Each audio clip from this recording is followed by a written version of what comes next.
आदरणीय अध्यक्ष महोदय, सम्मानित मंच और इस अच्छे खासे वाद विवाद प्रतियोगिता को सत्ता कवि सम्मेलन मनाने वाले मेरे प्रतिपक्षी मित्रों महोदय, यह शुभ्र ज्योत्सना श्यामला भारत भूमि जिसने विश्व के तमाम सताए हुए लोगों को शरण दी। महोदय, यह भारत भूमि जिसने अनेकों धर्म, भाषाएं और विचारों को सार्वभौमिक स्वीकृति दी।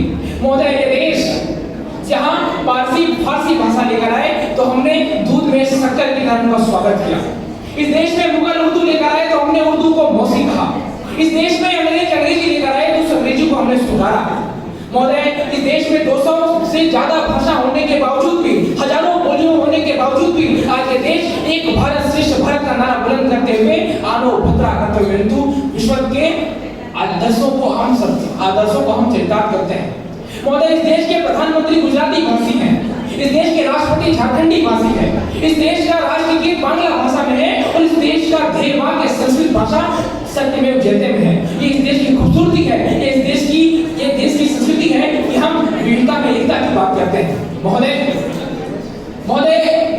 हिंदी भाषा को इस देश की राष्ट्रभाषा होनी चाहिए, ये बात तो हम मध्य प्रदेश के इंदौर में खड़े होकर कह सकते हैं, ये बात तो हम उत्तर प्रदेश के लखनऊ में खड़े होकर कह सकते हैं, ये बात तो हम दिल्ली में कह सकते हैं, लेकिन क्या ये बात हम गुजरात के गांधीनगर में कह सकते हैं? क्या ये बात हम केरल के तिरुवनंतपुरम में कह सकते हैं? क्या ये बात हम असम में कह सकते हैं? क्या बात हम कश्मीर में कह सकते हैं? नहीं महोदय, ये बात बिल्कुल हम हिंदी भाषी क्षेत्र में कह सकते हैं। हिंदी भाषा को राष्ट्रभाषा होनी चाहिए, उसके प्रति हमारा सम्मान है, लेकिन हमें समझने की आवश्यकता है कि क्या इस देश में सोमनाथ से सिलचर तक और कश्मीर की घाटी से लेकर बंगाल की खाड़ी तक क्या लोग सब हिंदी भाषा है? किसी भाषा की राष्ट्रभाषा होने के लिए एक मापदंड होता है, क्या उस मापदंड में हिंदी भाषा खड़ी होती है? इसका प्रश्न आज हमारे सामने है। महोदय, मुझे लगता है मेरे प्रतिपक्षी मित्र भूल जाता है 1983 का श्रीलंका, जहां सिंहल भाषा के ऊपर तमिल भाषा को प्राथमिकता देकर उसे राष्ट्रभाषा को बढ़ाकर श्रीलंका को सिविल वॉर पर धकेल दिया जाता है और श्रीलंका को अपने ही देश में अपने ही लोगों से 20 साल तक संघर्ष करना पड़ता है। क्यों मेरे प्रतिपक्षी मित्र भूल जाता है बेल्जियम 1963 का वो बेल्जियम जहां डच भाषा के ऊपर फ्रेंच भाषा को प्राथमिकता दी जाती है और डच और पूरे बेल्जियम को सिविल वॉर के साइड में धकेल दिया जाता है। अब मेरे प्रतिपक्षी मित्र कैसे भूल जाता है महाराष्ट्र के मुंबई को, जहां हिंदी भाषी लोगों को मराठी भाषी लोगों के द्वारा सड़कों पर दौड़ा कर मारा जाता है। मेरा प्रतिपक्षी मित्र कैसे भूल जाता है कि दक्षिण भारत में हिंदी भाषी लोगों के साथ कैसे द्वेष दर्जा का व्यवहार किया जाता है? क्या इस हालत में हिंदी को राष्ट्रभाषा घोषित कर देना चाहिए? यह प्रश्न इस सदन पटल पर है। महोदय, आज हिंदी को लेकर विरोधाभास इस समाज पर है। कल हिंदी दिवस था, लेकिन ट्विटर पे हैप्पी हिंदी डे का हैशटैग ट्रेंड हो रहा था। ये इस देश का विरोधाभास है।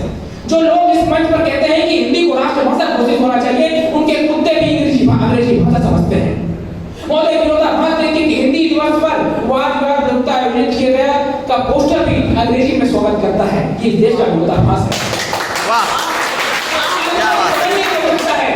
आज हमें समझने की आवश्यकता है कि तर्कों वाद विवाद प्रतियोगिता जुमलों और शायरियों से नहीं बल्कि तर्कों और तर्कों से की जाती है। आज आवश्यकता है कि हिंदी भाषा को हम राष्ट्रभाषा के लेकर बल्कि जनभाषा तक सीमित करने की आज हमें प्राथमिकता देनी है। अपने भाषाओं को न केवल अपने भाषाओं को बल्कि सभी भाषाओं को हम प्राथमिकता दें और फिर से हम भारत को विश्व गुरु के पटल पर आरोहण करें, जिसका स्वप्न हमारे पूर्वजों ने देखा था। हम भूले नहीं कि कैसे स्वतंत्रता संग्राम में मराठी भाषा, बांग्ला भाषा और उड़ीसा भाषा का क्या योगदान था, इनके साहित्य का क्या योगदान था। क्या इस भाषाओं को हमें यादगार कर देना चाहिए? नहीं, हमें इस बार चिंतन करने की आवश्यकता है, मंथन करने की आवश्यकता है। और महोदय, समय की वीडियो के कारण अपना वक्तव्य समाप्त करना चाहूंगा कुछ पंक्तियों के साथ कि फूल शाखों पर खिले रहकर तुम हो, चार दामन के सीने रहकर तुम हो, ऐसे खुले झूठ को, जहन की लूट को, ऐसे दस्तूर को, सुबह बेनूर को मैं नहीं मानता, मैं नहीं जानता, मैं हरगिज़ नहीं मानता। बहुत बहुत धन्यवाद।